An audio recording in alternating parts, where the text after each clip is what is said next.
自出生起，灵魂烙印中便有12个面具，你只要戴上面具，便可以请神明上身。狂徒！天下英雄闻我名，无不散。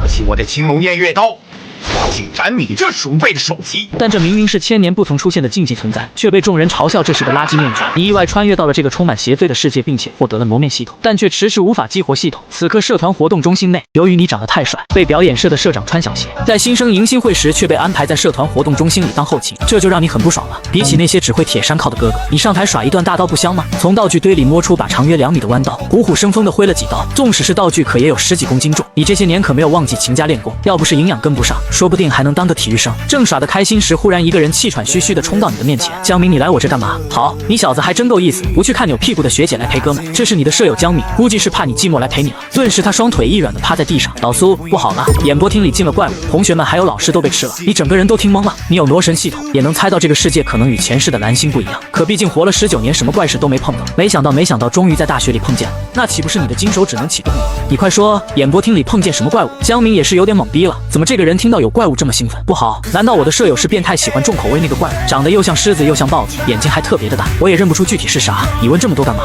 快打电话报警！报警！对，你先报警，我得赶紧出去一趟。你随手掏出自己的手机解锁后丢给江明，转身就拿着关刀要去开门。江明却瞬间跑到你的面前拦着你了。不是大哥，你出去干啥？外面那么危险，也没听说你在学校有相好。相好个屁！我是去救人的，你躲好了，别出来。什么时候警察来了再开门？说完你就快速朝着外面冲去。你之所以会这么激动的原因无他，这个长得又像狮子又像豹子的怪物，怎么听怎么像你的老相识，是熊博，就是那个当年害你穿越的12兽手魔面敌其中之一。找了你们那么多年，终于是忍不住出来做坏事。我非得让你们知道这个家里谁是大小王。学校的演播厅到教学楼的路上，别人都在逃命，而你迎着同学惊讶的目光，提着一把关刀朝反方向走去。众人疑惑，你到底要干嘛？不要命了吗？装13也得看看情况啊。同学，你是来救人的吗？快帮我把伤员拉出去。一名长相极为甜美的女生激动恳求着。你扫了眼说话的女生，看见她身后那几名缺胳膊少腿的伤员，料定熊博应该还没走，那你就放心了。学姐，你自己想想办法，我还有更重要的事。你说完，越过她恳求的目光，继续迈步向着演播厅走去。学姐，这个人是想送死吗？那怪物可正在吃人，等他吃饱了肯定会出来抓我们的。对，我们快跑吧，学姐，我还能爬着。好吧。柳如烟本想去追你，劝你离开，可身边的几位学弟还伤着，他也没办法离开。演播厅内弥漫着浓浓的血腥味，地上已经逐渐出现各种拖拽的血。此刻大部分学生都已经跑了出去，偌大的演播厅内只有你的脚步声和若隐若现的咀嚼声。同学，救救我！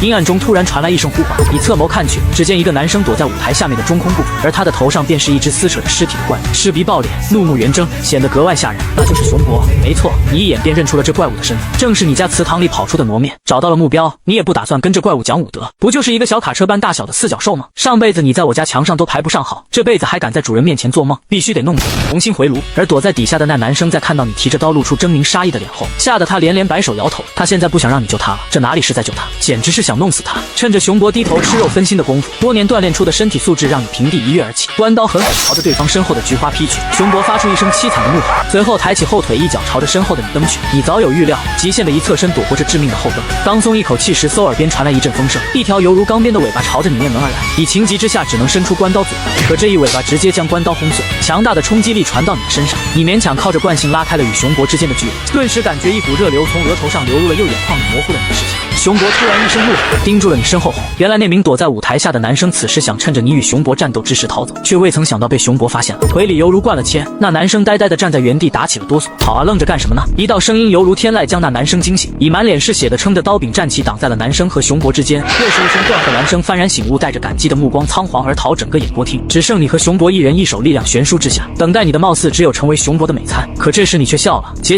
你这个逼样子长得比上辈子还丑。被挑衅被嘲讽的熊博彻底暴怒，硕大的身影如小车般向你撞来，那张血盆大口张开欲要将你吞噬。然而就在这时，脑海中一道悦耳的提示音响起，宿主已达觉醒契机，系统已激活，完成挪形仪式，奋不顾身一搏云天。云长听到了你的呼唤，云长回应了你的呼唤，请宿主戴上魔面。终于来了吗？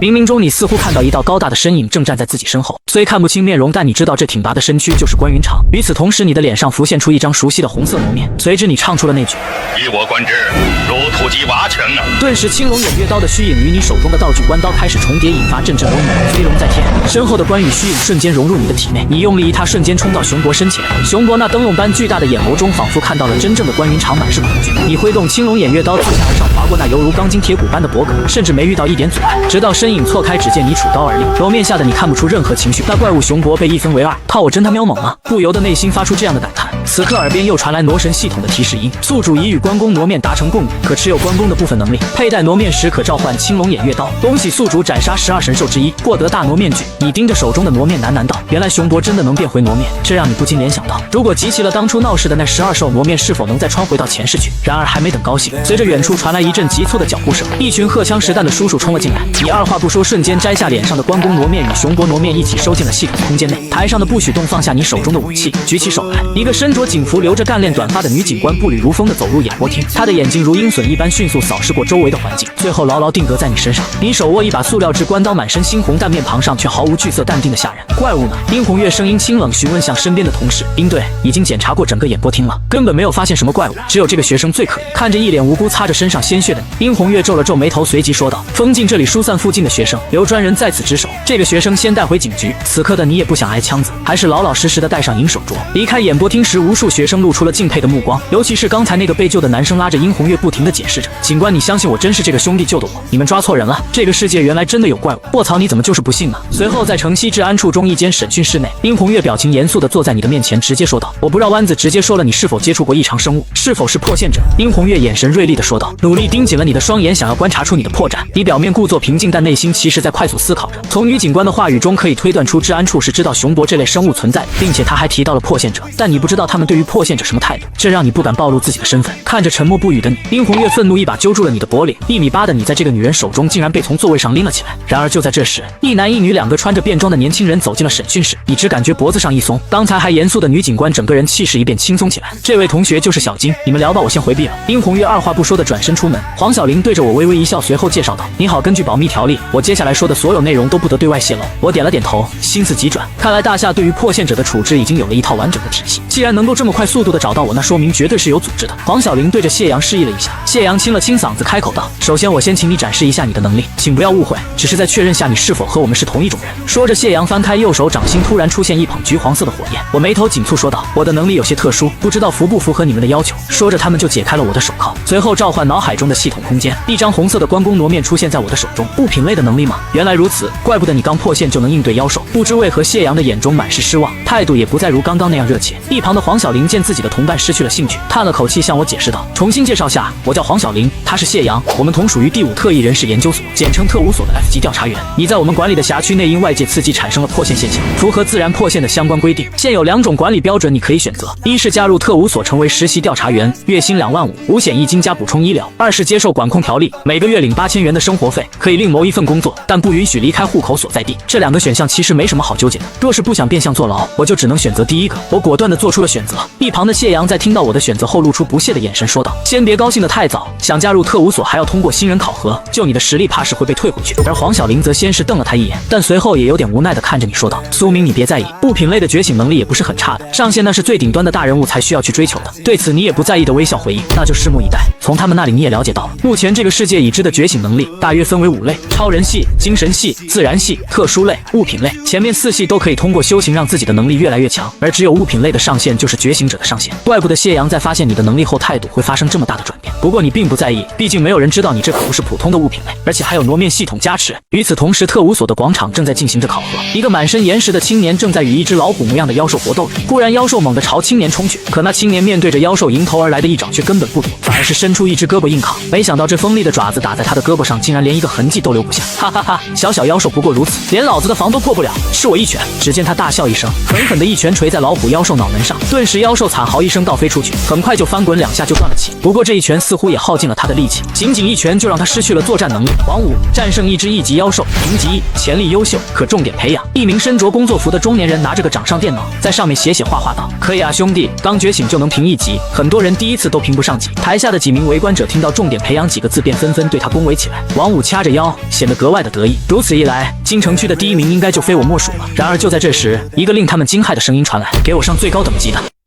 此刻在特务所的考核处内，白潇潇嘴里叨叨着给你介绍着考核的规则。然而就在这时，一个不耐烦的声音打断了你们的对话：那边的2个还考不考核？不考核今天就到此结束。考，我们当然考。白潇潇像受惊的小兔子一样急忙跑过去解释，生怕耽误了我的考核机会。秦教官，这位是新来的调查员，刚刚入职，能力是物品类的面具。物品类？中年男人闻言兴趣顿时大减，准备挑战什么级别的妖兽？你察觉到对方眼中的轻视，心中不由得升起一股火气，一而再再而三的被人看低，再不发作都对不起堂堂魔神系统。给我上上最高等级的。中年男人冷冷一笑，这样的年轻人他见多了，刚觉醒就膨胀，自以为天下无敌，最高地级。不过即使你在我这里击败了地级妖兽，也还需要去做任务才能晋升。白潇潇悄悄拉了拉我的袖口，压低声音劝导：苏明，咱们只要挑战1级妖兽就足够了，地级妖兽就算是老调查员都没几个能单挑的。我感受到他的关切，心中一暖，伸手揉了揉他的脑袋，语气坚定地说道：相信我，我可以挑战地级妖兽的。看热闹的人群瞬间炸开了锅，纷纷用看傻子一样的眼神盯着我。哼，一个物品类的废物罢了，也就刚觉醒时强一点，又能证明什么？所里真该改改规则了，不该让这种人抢我们的名额。现在的年轻人这么狂吗？上来就干地级，估计是为了在那小姑娘面前装叉呗。等会儿求救就好玩了。嘲讽声如潮水般涌来，而我却依旧神色淡然。我默默走到武器架前，发现竟然没有关刀，便随手挑了一把还算趁手的坡刀。特务所内消息传得飞快，听说有新人上来就要挑战地级妖兽，走快去看看！越来越多的吃瓜群众赶来围观。与此同时，不远处的一座高楼上，云老，你觉得这个年轻人怎么样？一个披着黑色大氅、戴着金框眼镜的男人饶有兴趣地打量着考场中的你，他身旁站着一位白发苍苍的老者，两人只是站在那里，周围便无人敢靠近搭话。魏所长，目前物品类觉醒者中最强的当属燕13的剑，他刚觉醒时便有1级巅峰的实力，第一次考核时就越级斩杀了地级妖兽。云顶天的声音沙哑地回道：不过剑属于杀伐兵器，又岂是区区面具可比？魏所长不置可否地耸了耸肩，笑道：云老，你看人的功夫还是那么差。云顶天脸色一暗，似乎想起了什么不愉快的回忆。魏所长接着说道：很明显这小子自始至终都是一副云淡风轻的样子，显然是有所依仗的，没准能给我们个惊喜。考场上的你并不知道自己已经引起了高层的注意，你挥舞着手中的坡刀，目光紧紧盯着前方，忽然一个虚影缓缓在你眼前凝聚成型，竟然是青钢岩蛇地级妖兽。台下的白潇潇看到青钢岩蛇也是一惊，这越级挑战最怕的就是遇到防御高的对手，而青钢岩蛇在同级别中正是防御最强的那一档，很明显这是被针对了。这是青钢岩蛇全身鳞片由金刚岩组成，防御力极强，弱点是……白潇潇看到我似乎对妖兽的强度一无所知，就急忙提醒道。然而还没等他说完，人群中突然有人推了他一把，闭嘴！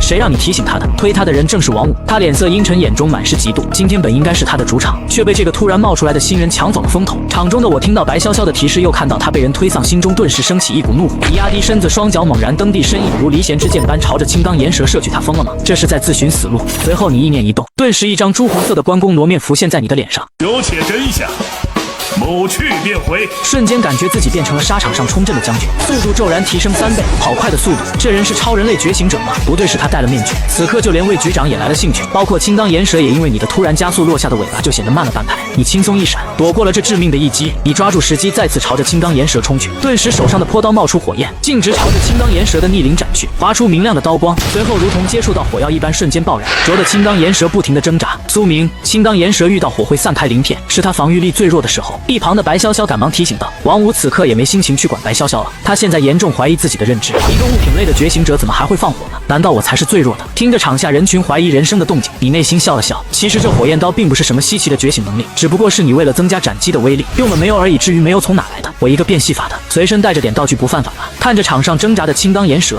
你身影再次遁出，瞬间跨过几十米，手中的拖刀风车般舞动，如有飞龙在天之势。舌头断裂，青钢岩蛇的身影瞬间破碎，化为数字在考场上消失。顿时整个考场上陷入诡异的寂静，若不是地上还留着道道裂痕，没人能相信刚才有一只地级妖兽在这里被斩杀。苏明，凭技艺，潜力一般，普通培养。秦日新的话音打破寂静，却引来一阵喧哗。什么？这人不是斩杀青钢岩蛇了吗？不是应该平地？为什么？苏明明明已经击败了地级妖兽，达成考核要求了，凭什么还是1级？白潇潇小脸通红的冲着秦日新质问道。秦日新眼皮抬了抬，你自己看吧。他手中的坡刀已经断了，刚才的那一刀虽然斩开了青钢岩蛇的脖子，却没能断过。这个伤势下他还可以殊死一搏，可失去武器的苏明已经没办法伤害他了。秦日新不耐烦地解释道。白潇潇彻底被对的脸色发青，无声地张了张口，却不知该用什么语言辩解。而且区区物品类觉醒者获得普通培养已经是不错的结果了，不要不知足。秦日新继续嘲讽着说道。然而就在这时，一阵寒光掠过，秦日新盯着指尖突然熄灭的香烟，脸色阴沉如水，半截断刀插在他身后的混凝土墙面中，刀柄仍在高频震颤。你缓缓抬头，教官，考核还没结束，敢不敢下来指点1、2？远处的魏局长看到这场景也是拍戏大笑，这才叫年轻人吗？身上这股子风劲。他用手拍了拍云顶天，像不像20年前扛着霸王枪闯入云家祖祠的你？就他还差得远呢。云顶天暴毙冷哼，但眼底却闪过一丝不易察觉的关切。而被挑衅的秦日新冷着脸说道：小子真是没大没小的，区区一个物品类的废物也敢叫板教官。说完瞬间朝着考场冲去，当他落地时，考场地面竟被踏出蛛网状裂纹。今天就让你见识一下什么叫真正的地级。看台角落，白潇潇担心的脸色发白，这下真的完了。苏明连功法都没修炼过，怎么可能是教官的对手呢？然而就在这时，你的双腿却突然踉跄，差点摔倒，面具下渗出冷汗。呵呵，终于发现了吧？吧。对面的秦日新冷笑一声，嘲讽道：“没修行过功法，也敢这么无节制的使用觉醒能力？就算你是物品类觉醒者，又能怎么样？小孩耍大剑罢了，挥动不了几下。”原来如此，第一次打熊博时仅仅一刀解决战斗，我还没察觉异样。现在戴久了，只感觉挪面下似乎有一条条细小的触手抓在我的脸上，不停吸取着我的精气。本来以为靠着挪面能狠狠打脸一下秦日新，那完了，刚刚装过头了。正在你郁闷之际，冥冥中感觉脑海中传来一丝阴冷的寒意。然而还没等你仔细感应，对面的秦日新却已经按捺不住，身影瞬间消失，好快！你看着瞬间消失的秦日新，瞳孔紧缩，没想到他明明没催动什么异能，竟能爆发出如此神速。看什么呢，废物！我连异能都没催动，你就看傻了。秦日新的声音突然在脑后响起，顿时感觉耳边传来一阵风声，你条件反射下一个前冲，勉强避开秦日新的背后偷袭，反应还挺快的。領域展開。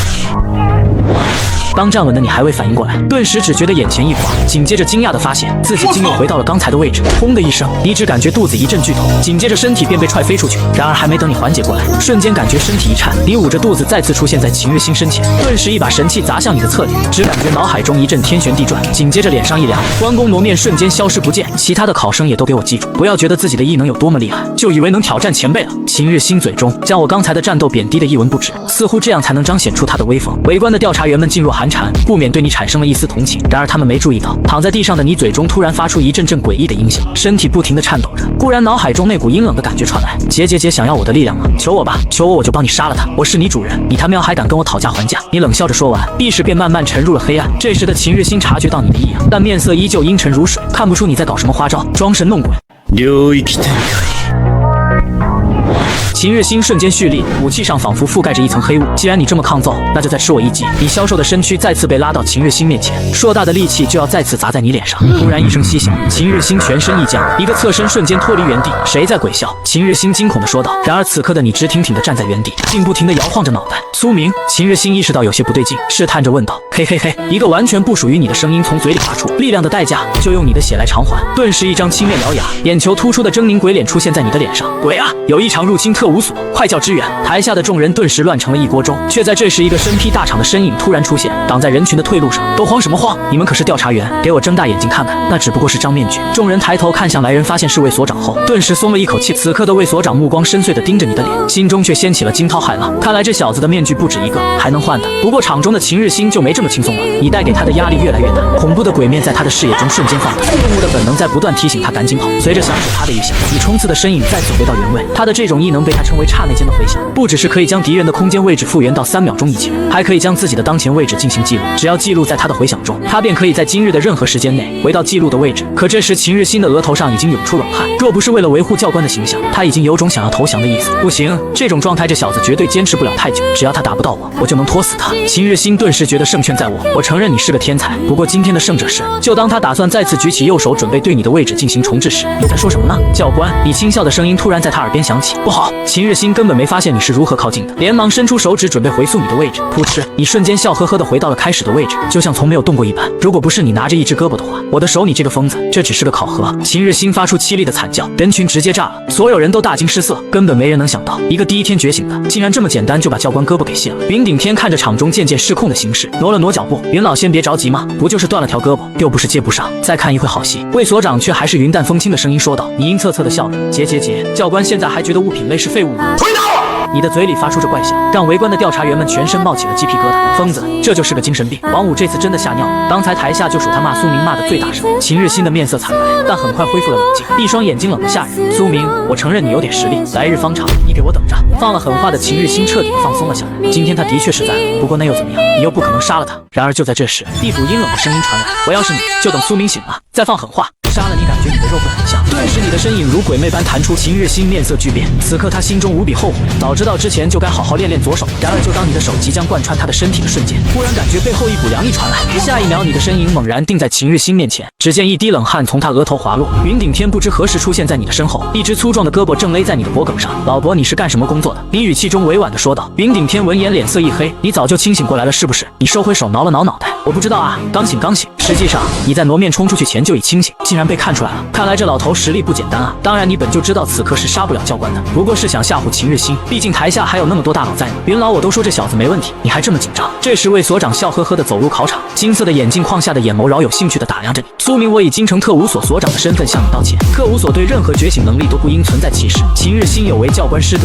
我会对他进行严肃处理。魏所长笑着率先表明了态度，你也不是得理不饶人的愣头青，还不如顺水推舟卖个人情，收回脸上的挪面。随后熟悉的悦耳提示音响起，恭喜宿主与新的挪面产生共鸣，获得夜叉挪面，获得技能恶念狂热，速度提升3倍，持续30秒。你也没想到竟然阴差阳错觉醒了夜叉挪面。夜叉又名劫机鬼，曾侥幸被龙王收编，成了水府的正神。然而此刻你突然生了一个大胆的想法，如果先带上夜叉挪面，然后发动技能恶念狂热，在这个30秒的持续时间内更换为关公挪面，那是不是就可以用3倍的速度使出关公挪面敌飞龙在天技能？我简直是个天才，领导您言重了，我和秦教官开玩笑呢。教官你说对吧？你抓着秦日新的断臂，狠狠瞪了他一眼。那我现在的考核成绩是？他只好咬着牙说道。苏明，评级D级，潜力卓越，亲力培养。顿时所有在场的调查员全都震惊了。D级，多久没有人守平地了？怪物又一个妖孽。调查员们震惊很正常，毕竟特务所内对潜力的评级只有差、一般、优秀、卓越，能达成卓越评价的，日后至少能达到 B 级的实力。随后在特务所的藏经阁内，魏所长给你介绍着武道的分级制度和功法。据说如今武道的分级制度和功法全都是一个名为姜望的人研究的。武道境界可分为9段，段位与觉醒等级不冲突，一般武道等级高的觉醒等级也高。然而这时魏所长神神秘秘地从书架上拿出一卷泛黄的卷轴。苏明，这是一张自古流传下来找不到来源的观想图，最初的武道功法便是来源于观想。当画卷展开时，你瞳孔骤缩，3目4面8臂的神像庄严而立，赫然是斗姆元君。你认识这图上的人？魏所长敏锐察觉到你的异样，你有点犹豫了。这个世界难道没有斗姆元君的传说？毕竟他们连关二爷都不认识，估计你也不认识。这些年我们发挥了举国之力，翻遍了无数典籍，完全没有画像之人的信息。见魏所长没有追问，你长出一口气。好了，这张图暂时借你，这是给卓越级潜力新人的福利，一般观想出来的功法会更加适合你。随即魏所长将画像递给了你，当然不是白给你啊。1个月后特务所的内部交流会，必须让那些狗眼看人低的人看看物品类到底能有多强。看到魏所长如此坦率，你也是笑了笑。随后他招了招手，一个粉头发的少女走了进来，没想到来人竟然是白潇潇，以后她就是你的专属辅助，接任务啥的都可以找她，还是同居的那种哦。魏所长露出意味深长的笑容，对此你尴尬的笑了笑。当夜在特务所的宿舍内，你对着墙上挂着的卷轴深深一拜，千人千面之法，3头6臂之能，苏明拜见上仙。顿时一道金光笼罩你的身体，瞬间周身隐隐浮现着3头6臂12面。没想到你竟真的从斗姆元君的观想图中学到了一门名叫千变无相大法的武道功法，直破引元境。这下也算真正踏上了武道之路。次日你让白潇潇帮你接了个D级的任务，毕竟你如今的实力要比前些日对抗秦日新是强多了。既然秦日新都能够做D级任务，那你应该也行。其实你不知道的是，正因为秦日新在D级调查员中属于比较弱的，所以他才长期留在特务所内做教官。白潇潇快速敲击了几下电脑，随后迟疑地问道：我查到任务平台上有个叫京城大学学生失踪调查的D级任务，苏明咱们要接吗？听到京城大学的你瞬间从床上惊醒，毕竟那可是你的母校。你看向电脑，发现上面赫然显示着7月21日，京城大学一宿舍4人组在校期间神秘失踪，是学校的责任还是人性的扭曲？你轻声道：就接这个任务，正好我也想回学校看一眼呢。与此同时，京城大学内，一位女生站在男生宿舍和帽子叔叔对峙着。小姐，江明同学目前是重要的目击证人，暂时不见任何人。帽子叔叔语气柔和耐心地解释道，而女子不耐烦地掏出一本证件道：这是我的证件，你可以联系你的领导确认真伪。我现在是在要求你们配合，不是征求你们同意。而看到态度如此嚣张的女生，两位帽子叔叔的脸色阴沉地说：那麻烦这位女同志去跟我们领导对接一下协查事宜吧，等协查令下来了，我们自然放你进去。那2名警官说完，便挺直身板挡住门，不再搭理林秋冉。听到此话的林秋冉彻底冒犯，瞬间手指上出现一股精锐之气，你们让手不让？你在威胁我们吗？2位帽子叔叔脸色也是阴沉下来，瞬间举起身上的配枪。然而就在这千钧一发的时刻，一道身影突然闪到林秋冉身后，他条件反射般挥出斩击，却被你轻松闪避。诸位消消气，都是误会。你急忙抬手制止这场对峙。你是什么人？帽子叔叔看着突然闯入的你，警惕地问道。只见你嘿嘿一笑，亮出正在通话中的手机。小李小王，配合下他的工作。电话那头传来殷红月的声音。原来你在发现帽子叔叔来自城西分局时，就提前联系了殷队长。果然，帽子叔叔在听到队长的交代后，赶紧放行。快请进，你的任务重要。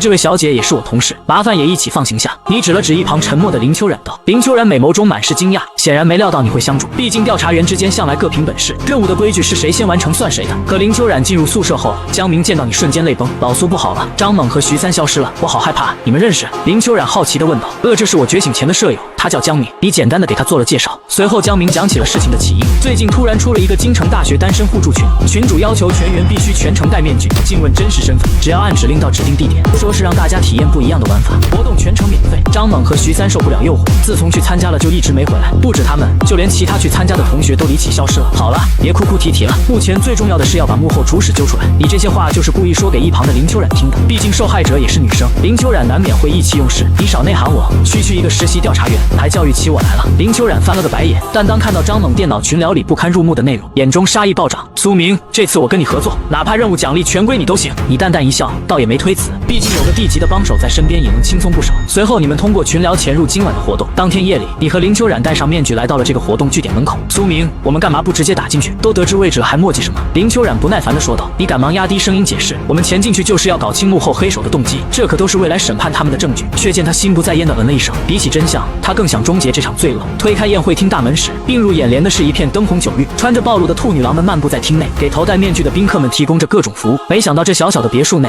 竟然内有乾坤，这么多的女仆负责服务，可是大手笔。林秋冉面具下的眼睛与你对视了一下，瞳孔里尽是震惊。二位有邀请吗？一名戴着面具的女人来到你们二人面前说道。你拿出事先准备好的手机给她看。兔子面具看完后似乎露出诡异的微笑。好的，已确认，二位里面请。精彩节目即将开始。女人话一说完马上就走了，似乎根本不怀疑你们二人的身份。然而就在这时，宴会厅内的灯光瞬间暗淡，一束白光打在中央身影上。欢迎来到我的晚会，在下就是你们的群主，你们可以叫我赵公子。赵公子？难道是那个京城首富家的赵公子？你不禁喃喃道。看来大家都已经迫不及待了，咱们也不卖关子，今天来的可是大火。都知道今年的校花排行榜出来了吧？赵帅站在灯光下，笑得愈发猖狂。台下戴着面具的畜生们顿时躁动起来。然而就在这时，一股醉人的迷香在宴会厅内弥漫，你瞬间感觉脖子有些发红，舌根发痒，耳畔突然响起关公警示：酒色归一路，双斧伐枯树。好险，这股味道不对劲。你猛然清醒，却见林秋冉面色潮红的瘫软在你身上。我靠啊，别吃我豆腐啊！没想到这种香气威力如此巨大，就连武者都无法抵挡，更别说大厅的其他大学生了。苏明给他一刀，耳机里突然传来一道声音，声音来源正是白潇潇。作为你的专属支援人员，他一直在远处观察着场内的情况，以便做出最冷静的判断。你没开玩笑吧？对于白潇潇给出的方案，你感到难以置信。林秋冉的异能是精锐之力，对金属刀具有着强大的共鸣。你找个东西给他一刀，根据超级计算机的推演，这样叫醒他的成功率在97%。怕你不信，白潇潇直接列出了理论数据。话已至此，你瞬间抄起旁边的西瓜刀，朝着林秋冉刺去，刀身应声而断。苏明，你这一刀下的可真够狠的啊！一股充满杀气的声音传来。前辈，这是超级计算机算出来的方案，不关我事啊！你尴尬的摆了摆手。然而还没等你解释完，大厅突然沸腾起来。哈哈哈，校花出来了，我先上，我先来！一群戴着面具的畜生疯狂争抢着准备狂欢。你踮起脚尖探头看去，一时之间差点吐出来。哪里有什么校花，那分明是一个人面兽身的怪物。这个怪物名为魅，成熟的魅可拥有 C 级的实力，看他的样子似乎马上就要成熟了，不是我们能够应付的，赶紧撤退！白潇潇急促的声音在耳机里响起。然而还没等你做出回应，下一秒赵帅突然面色阴沉地盯着你们二人说道：我早就看你们俩不对劲了，就你们俩一动不动，眼看已经装不下去了。你们瞬间甩掉脸上的面具。赵帅挥挥手，别墅内突然出现一大群黑衣保镖，看机长这些人都是1段以上的武者，不愧是赵家，单看这群保镖的架势就知道实力非同小可。赵帅一副胜券在握的模样，二位调查员要不考虑一下加入我赵氏集团？特务所给你们开多少，我赵帅出3倍，在那种破单位哪有我这儿逍遥自在？然而林秋冉似乎懒得和赵帅废话，手掌一翻，一道金铁嗡鸣的声骤然炸响。嫌疑人赵帅，你已违反特务所管理第9条例，现在对你进行拘捕，如果反抗，当视为挟修击杀。林秋冉冰冷地说道。听到此话的赵帅癫狂地笑了起来，就凭你们这群人也配抓我？特务所算个屁，老子一个电话，你们所长就得滚回来道歉。话音未落，林秋冉顿时手指一挥，赵帅手中的红酒杯应声破碎。看着手上破碎的杯子，赵帅瞬间勃然大怒，他喵的小娘们，都给我上，给我宰了他们！下一秒，林秋冉眼中杀机暴涨，只一眼就得出今日这群人必死无疑。紧接着数十道强大的精锐之气如暴雨般倾泻而出，瞬间朝着这群保镖斩去。随着接连的爆炸声响起，眼前的每一个保镖胸口至少都有一道深可见骨的剑痕。你不禁摇了摇头，现在的女孩子都好暴力，动起手来比秦日心还狠。却在这时，有一个保镖挥刀向你冲来，你嘴角一勾，脸上瞬间出现一个青色的夜叉挪面，顿时整个人的气质如同地狱里爬出来索命的猎物。结，杀戮时间到了！没等那保镖反应，你鬼魅般闪到他面前，一爪洞穿他的胸膛。见状，林秋冉瞳孔一缩，他本以为自己的杀心已经够重了，没想到这个新人更离谱。就在你和林秋冉砍瓜切菜般解决保镖们的同时，一旁的赵帅终于意识到大事不妙了，他颤抖着拨打着电话，嘴中不停咒骂着这群该死的狗东西怎么还不来？他喵的邪修果然靠不住。然而还没等他说完，夜叉挪面状态下的你凭着超快的速度，已然来到赵帅5米之内。身后就是他自己培养的魅鬼。那只魅鬼仍在贪婪吸食着精气，以利爪直取赵帅咽喉。他一个矮身勉强避过斩向他脖颈的利爪，没等他反应过来，却被你反手划破腹部。阴寒的鬼面注视着脸色惨白的赵帅，结，赵公子怎么不跑了？听着你令人胆寒的怪笑，这群保镖终于是彻底崩溃了。鬼啊，这个男人是鬼，宗主没说要对付的人是鬼啊，快跑啊！还愣着干什么？跑也是死。大长老要是知道我们跑了，那就死定了。此刻的赵帅面如死灰，再也没有先前的潇洒模样，勉强露出一丝笑容，对着你许诺道：兄弟别激动，1个月才几百块，你玩什么命？你想要多少我给你，无论是钱还是女人，我都能给你。见你仍在逼近，赵帅脸上的善笑不见，他猛地狰狞咆哮：以他喵进酒不吃吃罚酒！莫长老，你再不来，本少爷可就死了！听到赵帅的咒骂，你顿时有一种不好的预感，刚要提醒身后的林秋冉，突然一道黑影如鬼魅般从你背后闪过，宽大的身影直扑林秋冉而去。小心！你急喝出声，却为时已晚。随着砰的一声，林秋冉耸拉着右臂的身影急退而出，紧接着几道精锐之气疯狂射向黑影。然而黑影冷哼一声，紧紧举起右手抵挡，所有攻击尽数湮灭。黑影还欲再追，你见状不妙，赶忙伸出一只手掐住赵帅的脖子，威胁道：住手！再动一下我就扭断他的脖子。这招果然奏效，那黑影似乎极为在意赵帅的安全，果真站在原地阴冷注视着你，这才有机会仔细打量这个黑影。观其年龄约莫半百，但却虎背熊腰，比起年轻人不遑多让。苏明小心，这家伙武道境界极高。林秋冉扶着胳膊，面色苍白地提醒道。耳机里那头万能的白潇潇也是很快就查到了此人的信息资料。落伍混元霹雳宗前掌门，一手混元霹雳手，曾经独步武林，10年前神秘失踪，最后一次记载他的武道境界是6段天拳境，这种实力不是现在的你们能够对付的。赶紧跑！你尴尬地笑了笑，目前这情况是你不想跑吗？貌似没那么容易跑啊！故坏人质，放我们走，不然今天他也要死。你深吸一口气，沉声道，连夜叉身上的鬼气都淡了3分。而听到此话的莫武脸色平静如水，根本不吃威胁这一套，沙哑的嗓音缓缓开口：放人，你活他死，不放人都得死。这些毫无感情的话让你心中一凉，手中暗暗发力，顿时赵帅的脖颈中流出丝丝鲜血。可莫武直接竟无视你的威胁，冷笑一声，走到动弹不得的林秋冉身边，一把揪住林秋冉头发。头皮上传来的剧痛并没有让林秋冉哀嚎求饶，他只是沉默着，似乎不愿意影响你的判断。这一刻你的指尖颤抖，似乎已经穷途末路了，双腿情不自禁的抖，已经打算放掉人质来换自己平安。林秋冉眼中流露出一丝不可察觉的失望，黯然的低下了眸子，嘴里喃喃道：死之前多想再看一眼星河啊！就在这电光火石间，你将赵帅的身体挡在身前，掩盖住眸子中金光的闪烁。砰！你一记猛踢将赵帅踹向莫武，这一脚是大力沉，倒飞的赵帅甚至喷出了鲜血。按这个力度，莫武如果放任他跌落在地上，恐怕赵帅性命不保。你再赌对方不会放任赵帅不管。果不其然，莫武向着飞奔而来的赵帅缓缓靠近，准备帮他卸力，而丢出赵帅的你却没有逃走，顿时大拇指朝着心口猛地戳去，激发出夜叉挪面的唯一主攻技——恶念狂热。随着脑海中一阵轰鸣，心中的杀意如火山喷发，恨不得立刻斩杀所有挑衅者。然而就在杀意达到顶点的那一刻，你却强行按捺下这爆棚的杀意，缓缓唱出那句欲行忠义之事，符合关公之道，关公挪面请出。顷刻间夜叉挪面消失，取而代之的是那缓缓浮现的关公挪面。顿时感觉全身肌肉高高隆起，紧接着青龙偃月刀凭空凝现在你的手上。恶念狂热加武将之身的双重增幅下，你的速度与力量暴涨3倍。下一秒你如猛虎般弹射而出，脚下的地面甚至被你踏出蛛网般的裂纹。这一幕落入莫武眼中，他瞳孔骤然收缩。若是选择躲避这是大力沉的一刀，赵帅很可能被摔死。可若硬接这刀，他又瞥见你刀上的寒芒，顿时觉得有点后脊发凉。这小子真特么邪门！就在电光火石间，莫武终究还是觉得自己的命更重要。他猛地将白袍甩向赵帅，自己则是瞬间后退躲开。而看到莫武退开的赵帅的眼里满是恐惧。下一刻，那带着寒光的关刀迎头砍去，伴随着一声惊天巨响，2道身影炮弹般倒飞而出，凄厉的惨叫响彻整个宴会厅。苏明，你坏我好事，我跟你不死不休！烟尘散尽，本该毙命的赵帅竟被白袍护住，虽然狼狈，却没有丢掉性命。原来在那千钧一发的时刻，那个即将孵化成熟的魅鬼竟然爬上来为他挡下了这一刀，甚至还反手给了你一爪子。然而这一击也令魅鬼痛苦嘶吼不止，胸口那狰狞的刀痕险些将他斩成2截。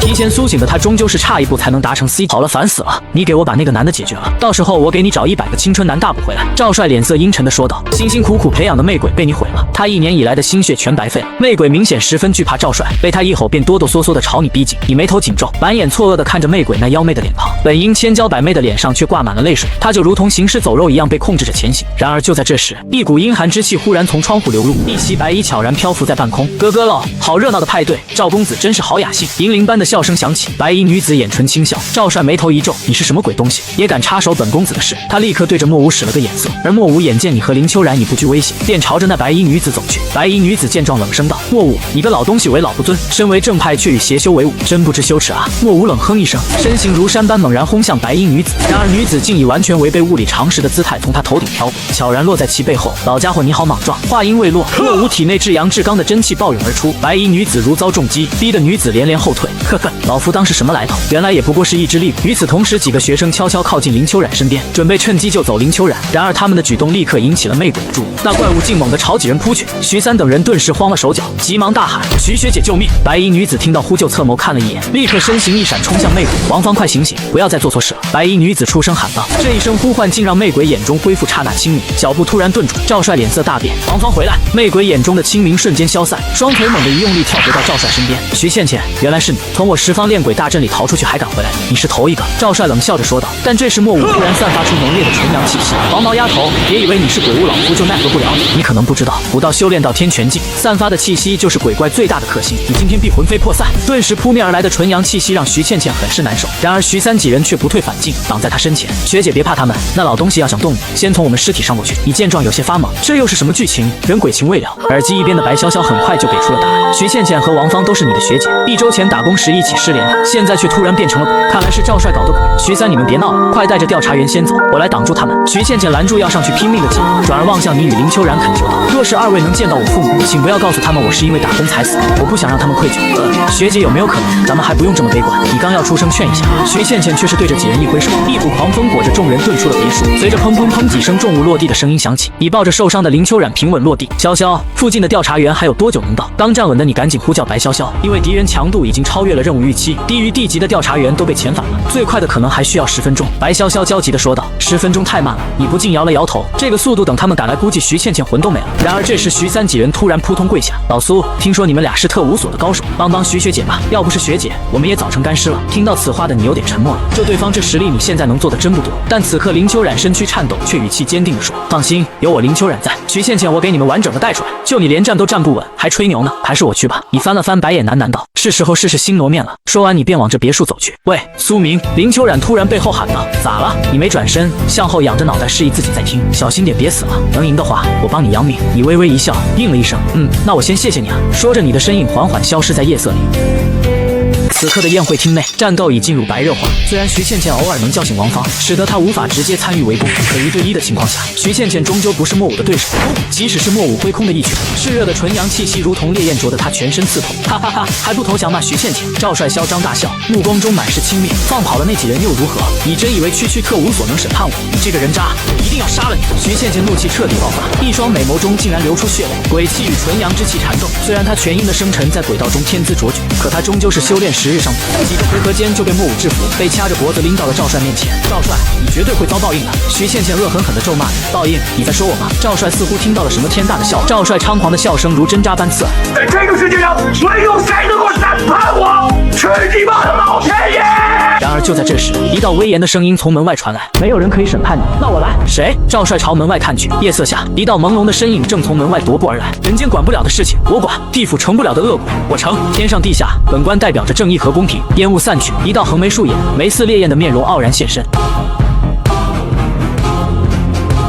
赵帅一愣，随即猖狂大笑：装神弄鬼的小子，换了个面具就当我不认识你，竟然还敢回来！莫无冷眼看着换了副魔面的你，我懂了，你是看上这鬼了是吧？那就让你们享受最后的温存。砰！莫武一记猛踢将徐倩倩踹向你，你迅速向前，稳稳接住那倒飞的身影。你还回来干什么？徐倩倩虚弱地说道，她的身形暗淡，似乎下一秒就要消失。可此刻的你已被魔面演化的人物影响，义正言辞地说道：本官来此秉公执法，哪有走的道理？你身上的业障，本官也要清算。说着一挥手，将徐倩倩朝着身后丢去。原来兄弟你不喜欢这一口啊！人家可是为了救你们，差点就神魂俱灭了。赵帅嗤笑道，他最喜欢这生离死别的场面。然而这时你却突然喃喃开口道，这就是要惩治的恶人吗？本官知道了。脑海中熟悉的系统声响起，你对正义的渴望与一位正神产生了共鸣。恭喜宿主获得国魔面具，判官获得技能真相之眼，地府阴差，阴阳跃迁。你也没想到竟然能请来这么一尊大神，而且一来就操纵了你的身体。你意念一动，只见左手凹经部上面赫然出现莫武和赵帅两个人的名字。你二人为恶多端，天理难容，先各去50年阳寿，应得减半。顿时一股灰蒙蒙的阴气飞出，出，卷向莫武二人。小子，你找死！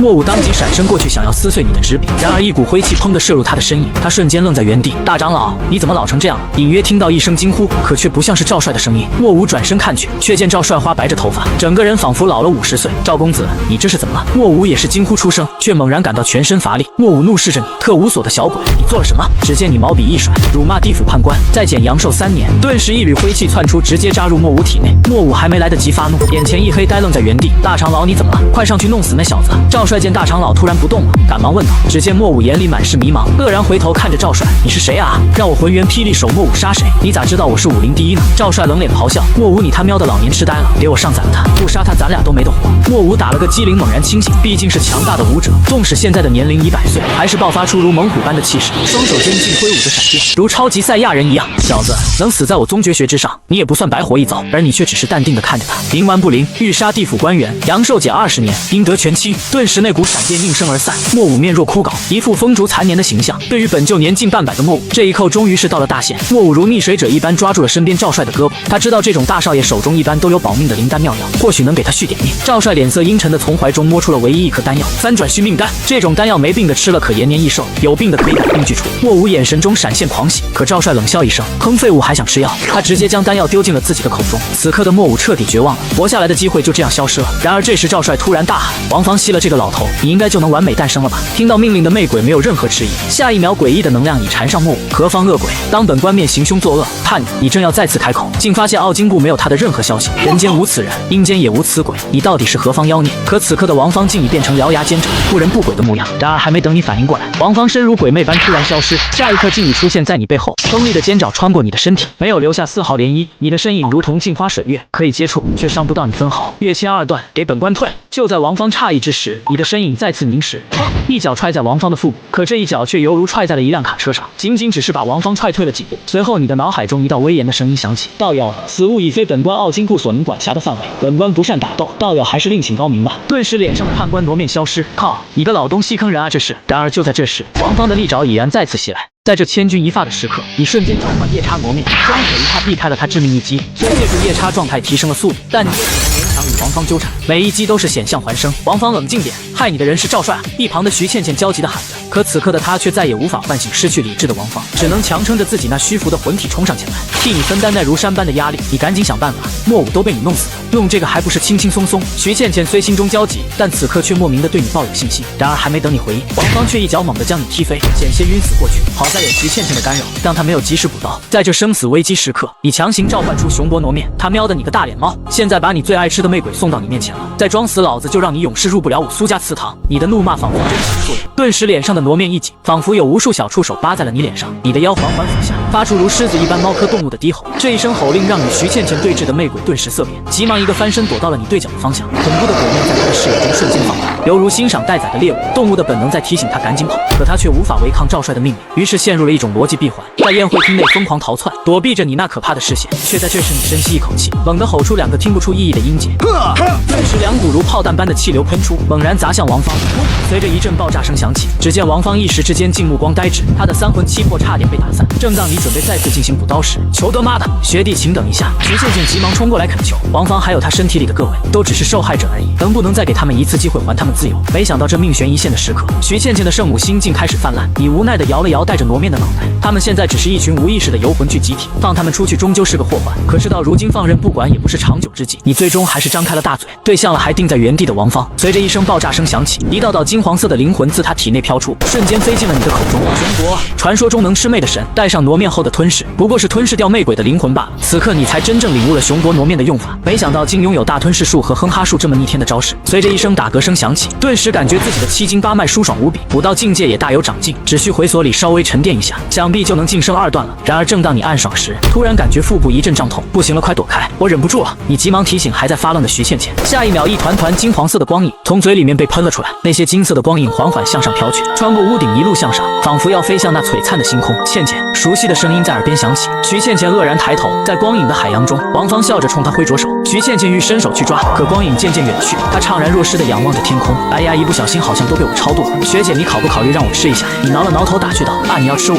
本来挺感动的画面被你无情破坏，徐倩倩竟然感觉到有点小怕。却在这时耳机传来白潇潇焦急的声音：“苏明，援军还有2分钟到达现场。最新消息，赵帅逃回了自己的私人庄园，并对外发出悬赏令，要京城的所有散修都去狙杀你。你快带着徐倩倩撤离。”你脸色一黑，这才注意到赵帅不知何时竟逃跑了。一旁的徐倩倩正准备要飞走，你急忙出声拦住他：“白牙学姐，你着啥急？我话都没说完，你语气一冷，赵帅这个罪魁祸首就这么放了，可不符合我的性格。学姐，你想不想为王芳他们报仇？”我当然想，我做梦都在想着对他千刀万剐。而你嘴角勾起冷笑：“那我有个主意，不过可能需要学姐帮我背一下黑锅。”黑锅？徐倩倩一脸困惑起来。与此同时，在黑驴庄园内，赵帅气得一把掀翻茶几，可恶，他喵的，竟敢夺我寿元，老子与你不死不休！原本20来岁的身体，竟一下衰老成7旬老翁，他甚至感觉自己的心脏病都要犯了。不行，我得续命，花多少钱都行。正琢磨着怎么保命呢，忽然一个小弟火急火燎的跑进来：“大哥不好了，有个带鬼面的家伙打进来了，一个人也敢闯我的地盘，他这是在找死！”赵帅冷笑一声，去鬼镇里通知混元霹雳宗的人，就说他们大长老刚被人害死了，人家现在都打上门了，问问他们准备怎么办。小弟一听，立刻露出一丝冷笑，屁颠屁颠的跑了出去。就在这时，轰的一声响起，只见你猛地一脚踹开黑驴庄园的大铁门，院子里已经黑压压站着至少50个保镖，2名保镖反应极快，瞬间掏出手枪瞄准你，可你身形一闪，眨眼间便扭断他们的脖子。看到这一幕的其余几10名保镖纷纷怒吼着朝着你冲来，打算和你决一死战。夜叉挪面开启，瞬间一股杀意如火山般喷薄而出，紧接着你整个人化成一道残影，瞬间冲入人群正中央，然后就宛如一个无形的死神，不断的收割着这些人的生命。而你的攻击十分简单粗暴，有被你一脚贯穿胸膛的，也有被你用强大的铁山靠撞的全身骨折、身体扭曲的，还有被你抓起来当做武器砸来砸去，最终成为肉泥的。没过多久，地上躺满了一个个保镖，无比血腥的场景让在远处侦查的白潇潇都感到噤若寒蝉。然而就在这时，你突然闻到一股奇怪的清香味，顺着味道找去，可门内的景象却让你杀意沸腾。却在这时，外面突然涌进来一群人，那小子去哪了？快找出来！他喵的杀了我们这么多人，老子非剁了他不可！一群穿着道服的武者气势汹汹地嚷嚷着，手中还拿着各式各样的武器。这时，一个马仔禀告道：“少宗主，有人看到那家伙往酒库那边去了，带我过去。”莫一斌破口大骂：“他喵的，竟然还偷我们酒喝！”黑驴庄园极为宽阔，等到他们赶到的时候，酒库的大门敞开着，门口躺着几具一动不动的昆体。小子躲里面不敢出来了吧？你现在跪着爬出来，叫声爷爷，我可以考虑给你个痛快。莫一斌似乎把脑子都练到肌肉里去了，一点没有察觉到周围气氛的凝重。与此同时，酒库内的你仰头注视着这些高耸的酒家，心头却翻涌着说不出的悲愤。为什么？他们为什么要这样做？你喃喃低语，空洞的眼神中第一次出现了迷茫。只见那酒水里面竟漂浮着一位位笑容甜美的少女，酒架上的牌子赫然写着“血女酒”，取自18岁少女的心头血，长期饮用可延年益寿，永葆青春。原来每年京城失踪的那些女孩，竟只是为了满足这些畜生的欲望。白潇潇沙哑的嗓音从耳机里传来，你的拳头缓缓握紧，指节泛白。我有这么强的能力，是不是可以肆无忌惮的杀人了？你缓缓收回脸上的磨面，眼神中怒火翻滚。警告！警告！检测到调查员苏明情绪急剧变化，请支援人员安抚。警告！调查员苏明接取的任务已完成，坐标已超出任务区域，请立刻返回。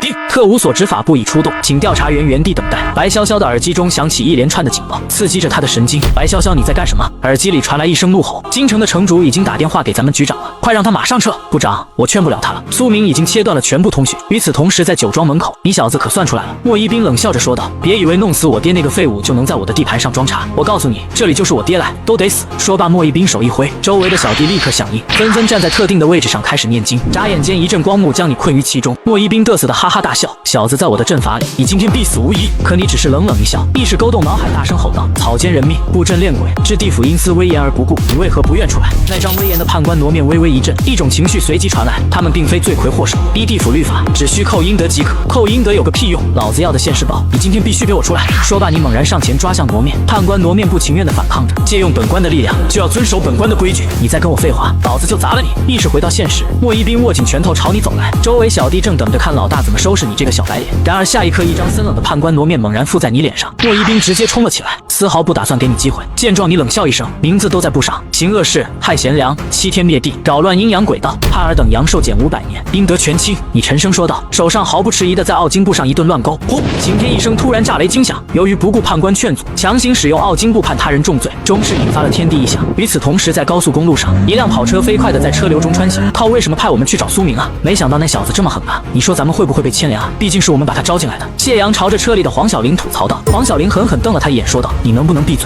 听命令行事就行了？我们都没有参与牵连什么。但下一秒刺耳的刹车声打断了他的思绪。卧槽，你干嘛？为什么急刹车？黄小玲气得破口大骂。谢阳微张着嘴，却颤颤巍巍的说不出话。他伸手指向不远处的街道。黄小玲纳闷的抬头看去，一时之间心神俱震。前方街道上密密麻麻的全是人影，他们整齐的排布着，年龄神态各异，穿着也来自于不同时代。阴兵借道，这到底是什么情况？黄小玲吓得咽了口唾沫，却在这时噔噔噔的敲窗响起。黄小玲下意识回头，顿时吓得直接尖叫出来：“你这女娃子，瞎叫什么啊？没见过鬼吗？”敲窗的人竟是白无常。我跟老八来这边执行公务，你们两个小娃娃知道这个黑驴山庄在哪吗？白无常笑嘻嘻的说道：“原来是问路啊！”黄小玲二人松了一口气，准备给二位大仙指个路。卧槽，你们也去黑驴山庄？谢阳惊讶的脱口而出，话一出口才意识到不对。白无常也是一呆，不知从哪摸出个小本本翻了起来。可惜，你们俩竟不在这次的名单上，还以为能在路上顺便捞两个呢。谢阳二人赶紧伸手指路，往那边走，那个山头就是。多谢，以后死了可以报我名字，保你们走个快速通道。说着，黑白无常二人牵着一条铁链子，眨眼间就带着满街的鬼魂消失了。此时黑驴庄园内，你继续在奥金布上一顿狂勾，顿时一股股灰气冲入莫一冰等人的身体。下一秒，这群人抬头都傻眼了。大哥，你怎么变这么老了？胸肌都萎缩了。混蛋，你到底干了什么？莫一冰摸着自己干瘪的肌肉，怒声质问，这简直比杀了他还难受。你嘴角勾起，没什么，就跟我说的一样，扣了你们500年阳寿而已。你吹你牛母呢？扣500年，老子现在还能活着。莫一冰毫不畏惧地嘲笑道：“别着急，让子弹再飞一回。”话音刚落，天空中竟开始飘起纸钱，一股阴冷气息瞬间笼罩庄园，在场的所有人不禁都打了个哆嗦。一声空灵的铃音率先响起：“人生无常，喜荣华正好，恨无常。”又道：“阴兵过路，生人回避。”什么人？装神弄鬼，给我滚出来！莫一冰冲着门外咒骂道。不急不缓的脚步声伴随着铁链拖地的诡异伴奏从门外而来。我靠，咋把这二位大人引来了？你内心一惊，两个龟孙在这玩 cosplay 呢是吧？来人，先把他俩揍一顿。莫一冰似乎还没意识到事情的严重性。大哥，这俩人不太对劲吧？他俩好像没有脚。马仔看着黑白无常，惊恐地说道。莫一冰还没反应过来，啪嚓，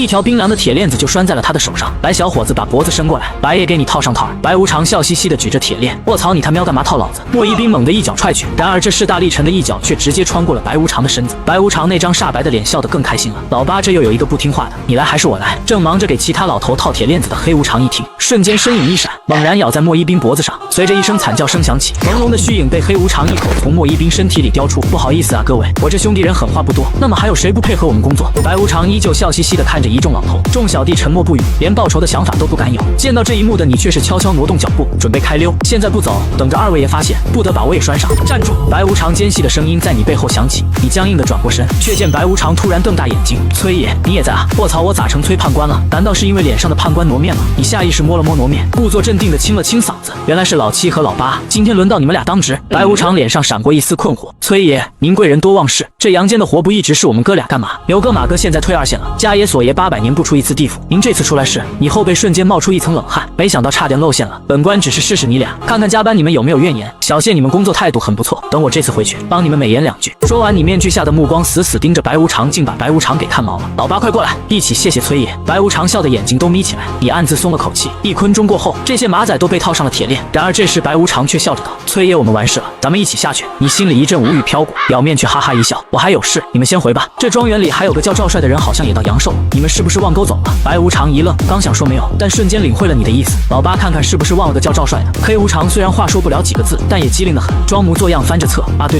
说着就在册子的空白处填上了2个字：赵帅。好家伙，原来地府也能走关系，你这次是真学到了。对着他俩满意的点点头，多谢崔爷提醒。那我们兄弟再去勾个魂就撤，您老回去后多给我们费心。话音刚落，二人已带着众鬼消失不见。果然在1分钟后，山庄的别墅内传来赵帅的一阵惨叫。见事情终于了结，你精神一松，脸上的挪面突然消失，超负荷了呢。你脸色惨白，但眉宇间满是笑意，真爽啊！判官挪面，下次还这么用。话音刚落，你便支撑不住躺在这群老头堆中。与此同时，阴森的地府深处，崔判官气得破口大骂：“我靠，这小子比那猴子还能惹事，竟敢威胁老子！我非给他点颜色看看。”说着，他拿起一支羊毫笔，就要在苏明这个名字的后面勾上一笔。然而这时他的脑海中突然一声炸响，轰！吓得他毛笔都扔了。嘿嘿大圣，崔判官对着空气点头哈腰：“我这就是开个玩笑，哪敢真话啊？小的也就是个打工的，可欠下如此多的阳寿，得杀多少生灵才能补回来？”似乎冥冥中有个声音在和他对话。什么？您说让我去多杀几只蚊子？那玩意能有多少年阳寿啊？得杀到什么时候？哎，别，小的答应还不行吗？您别下来！崔判官对着虚空一阵手舞足蹈，似乎在和什么了不得的人物谈判。特务所内，走廊里一阵窃窃私语。听说了吗？局长要毙了苏明啊！就是那个第一次考核就干地级的物品类觉醒者。对，就是他。据说是因为上面给压力了，让局长必须严惩苏明。角落里一个中年男人偷听着附近人的谈话，待人群走远后，他拨打了某个电话。城主，您交代我的话我都转述给魏局长了，他表示将会严惩杀害赵公子子的凶手，还得是您的面子大。中年人谄媚地说道，即使是隔着电话，也在不停地点头哈腰。昨天大厦顶层，韩冰挂掉了电话。爸，看来卫青那小子也没什么本事嘛，这不让他干啥就干啥了。站在一旁的年轻人头也不抬地嘲讽道。韩冰闻言一声冷笑，卫青这是演给我们看呢。年轻人却阴狠道，半个月后的交流会，届时我会失手打死那个叫苏明的，告诉赵家的人，钱打一半到我卡上。次日清晨，你从一张破旧的床上醒来，脑袋仍有些昏沉，原来昨天昏倒后是被黄晓玲他们扛回来的。还没等你回过神，就被带到魏所长办公室。卫青正坐在老板椅上翻看着手中的文件。根据黄晓玲和谢阳的现场报告，黑鱼山庄当日遭遇了2尊强度在 B 加级以上鬼王的袭击，绝大部分人都死在了2尊鬼王的手里。你因追查京城大学失踪案中的厉鬼，误入黑驴庄园与厉鬼战斗后晕倒在酒库之中，恰好避过了2尊鬼王。那厉鬼将你击倒后，放火烧毁了价值1亿大虾币的红酒，幸好谢阳2人来得及时将你救走。这个结果你可还满意？卫青意味深长地看着你，你看着精心编造的调查报告，暗叹姜还是老的辣，让黑白无常背锅，简直天衣无缝。那我能走吗？你挠挠后脑勺，笑着问道。别急，魏所长笑道，还记得之前我跟你说的交流会吗？马上就要开始了。本来作为实习调查员，你可以不用参加，不过既然你都能完成地级任务，不参加太可惜了。你本想拒绝，可当听到前100名的奖品最低都有1枚灵犀丹时，便勉为其难的同意了。于是为了应对即将到来的交流会，你决定好好提高一下自己的武道境界。经过了上次任务，你的武道修为顺利提升到了2段。不久后，在飞往京都的航班上，你正享受着商务舱的舒适，耳边忽然响起一个清冷的声音：哟，这么巧！你回头看去，林秋染，你怎么来了？你惊讶地看着这位曾经的战友。林秋染翻了个白眼，你说呢？我可是刚晋升了 C 级调查员，当然要去参加交流会。倒是你怎么实习期就来了？你嘴角一勾，我现在可是货真价实的地级调查员了。然而这时林秋染忽然掏出手机，还记得我说帮你扬名吗？我把你战斗的视频发到内部论坛了，点赞老多了。你刚准备接过手机，呼，飞机的前端突然传来一声巨响，一团橘黄色的热浪朝着你席卷而来，只感觉眼前血红一片，连嘶吼都发不出。特大新闻：从京城出发的飞机在起飞后不久便发生了剧烈的爆炸，治安处估计飞机上可能没有生还者。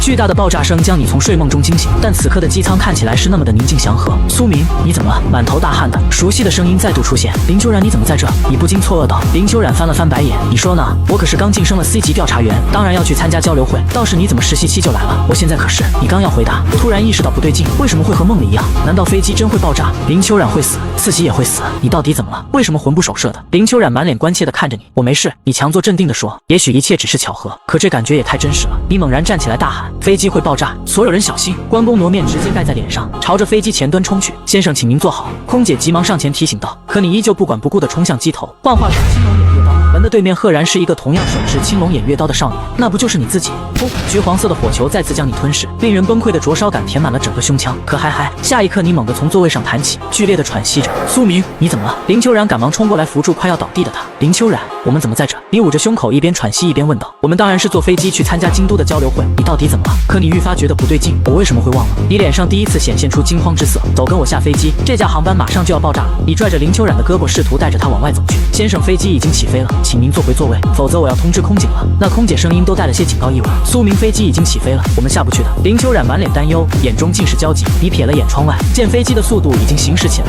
你自知无法阻止，只能无奈地回到了座位，急忙给白潇潇打了电话。电话一接通，你急忙将刚刚发生的一切全盘托出。没等多久，白潇潇在耳机那头快速说道：苏明，你现在遇到的是一种极其特殊的诡异，我们称它们为噩梦，但你必须要注意，每一次你在梦境中的死亡都会影响到你的记忆，一旦你忘记了自己曾死过，噩梦就将吞噬你并彻底取代你。你一定要想办法时刻提醒自己已经重来过多少次，否则你可能会很快迷失。白潇潇担忧地说着，终于知道了自己面对的是何种诡异，紧绷的神经终于稍稍松弛了一些。你找了个舒服的姿势靠在椅子上，噗，那股熟悉的灼热感再次袭来，你再次睁开了双眼，熟悉的对白响起，林秋染再次解释着自己为何而来，而你则仔细观察着机舱内有无异常之处。一上飞机就玩手机的西装男，咀嚼着口香糖的胖子，带着女儿的母亲，还有正在和空姐争吵的外国男子，感觉谁都不像是异常的样子。魏苏明，你在干什么呢？我说话你有在听吗？林秋染有些生气地推了你一把，并掏出了自己的手机。你突然发现这次递手机的时间好像提前了，不行，不能看，不看没准还能拖一拖。你随便找了个理由挡住了递过来的手机。时间所剩不多了，你这一轮并没有得到什么特别有用的信息，似乎所有人都是正常人，可越正常反而就越反常。以噩梦的能力应该不足以辐射出这间公务舱的范围，那么异常极有可能就在这几人之间。可这个人是谁呢？根据常规思路，最不容易被怀疑的对象反而越容易是异常，那就只有那对母女看上去最弱小，会不会就是他们？下一秒你直接来到这对母女面前，这位女士，我有几个问题想请你如如实回答。你眼睛紧紧盯着对方的瞳孔说道：“这个女孩真的是你的孩子吗？”却在这时，女人表情一僵，随后突然开始癫狂的大笑，直到撕的嘴角裂开，流出新鲜的血液。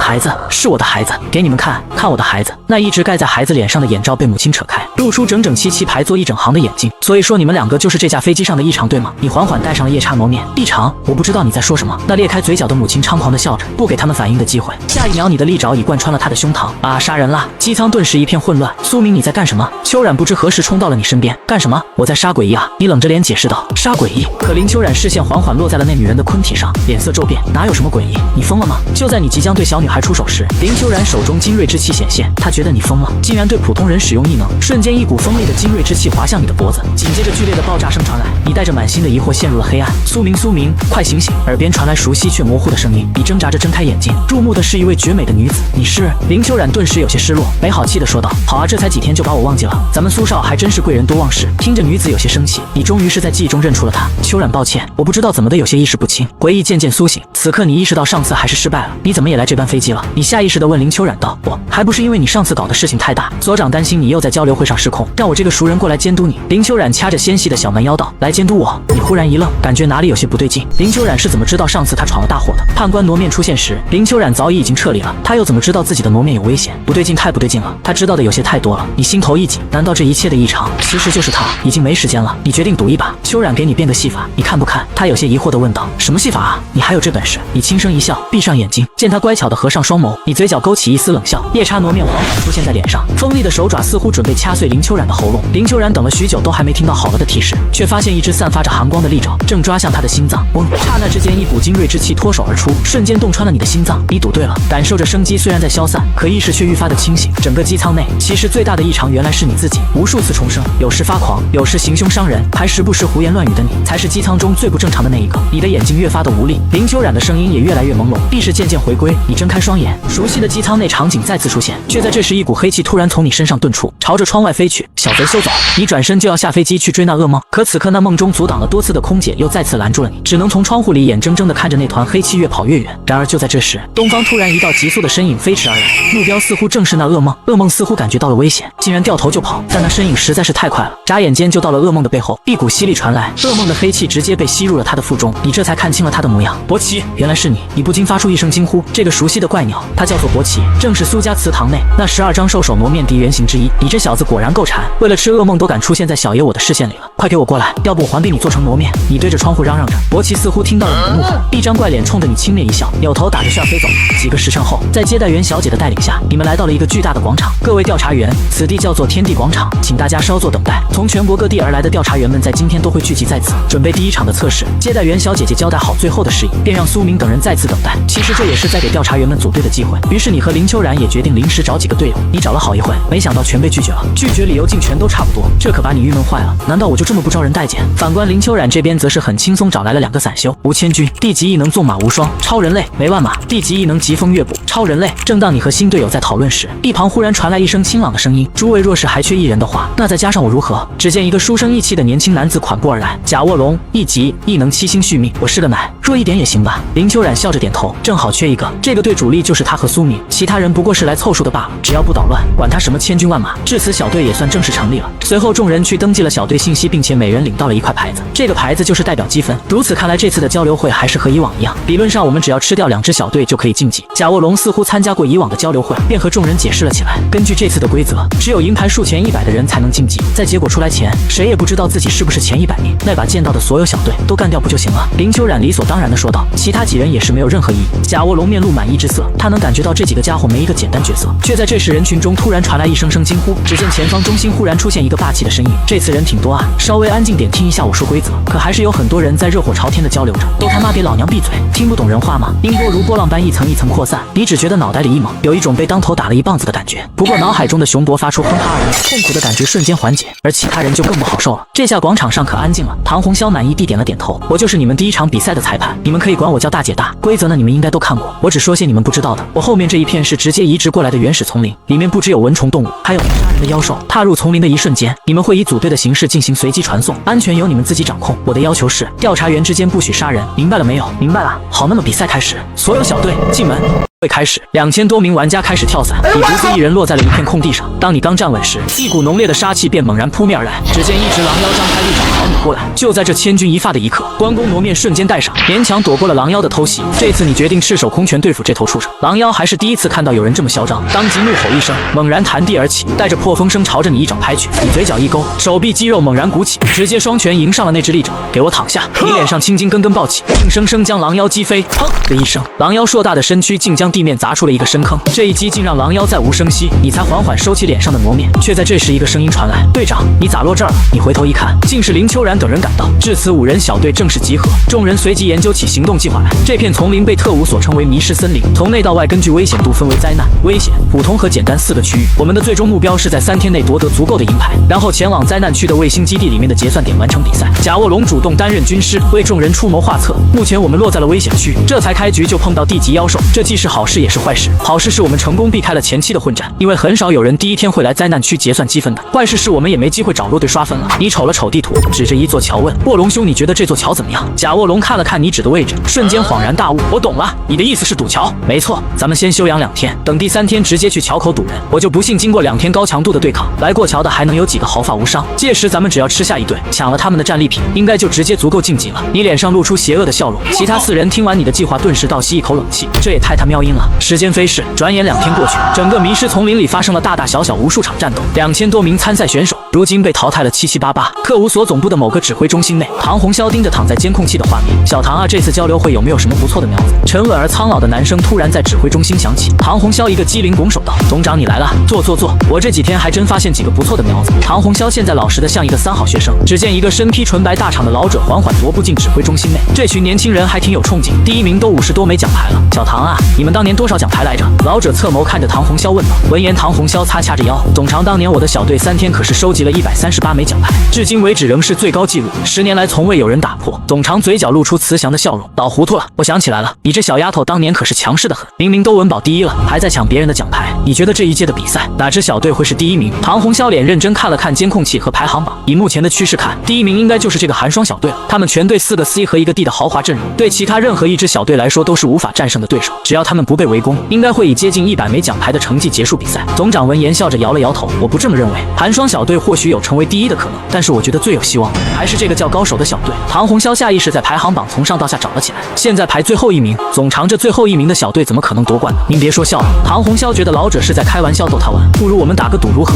就赌这支高手小队能不能成为第1名。好，我赌了。唐红霄听到赌注后马上答应了条件。与此同时，在考场上，秦风这队已经获得了25枚奖牌，众人纷纷对着这个 C 级队长拍起了马屁。秦队长，这次能晋级多亏了你，第2场若是碰到了我，还请手下留情。另一个队友已经在畅想晋级后的第2场比赛了。秦风微微一笑：“诸位言重了，能取得如此好的成绩，还是多亏了大家齐心协力。过了前面这座桥，我们就能到结算点了。到时候我请大家吃饭，大家先保持警惕，我们过桥。”秦风一声令下，小队的5人小心翼翼地朝着河对岸走去。等到5人走到桥中央的时候，突然一阵冷风吹过，桥上渐渐弥漫起雾气。秦风赶紧提醒道：“大家小心，这雾气来得太奇怪了。”